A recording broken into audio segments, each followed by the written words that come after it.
Malaki po sigurong mga dapat pag-usapan at napakalaki ng China, napakamayaman ng ekonomiya ng bansa na pwede po natin sigurong maging siguro kakampi sa mga darating pong mga panahon kung maisasantabi po natin ang mga sigalot na namamayani sa ating bansa. In principle, bakit hindi?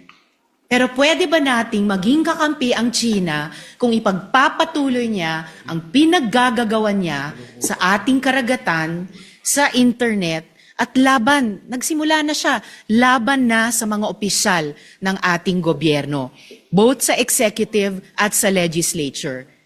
Wala akong maalalang previous incident, Mr. President, na kahit sinong ambassador ng ibang bansa dito sa Pilipinas ay nag-post sa embassy page nila ng ganyang banta ng kanilang spokesperson ng Chinese Foreign Ministry laban sa mga opisyal natin na nagsasalita lamang para sa pambansang interes.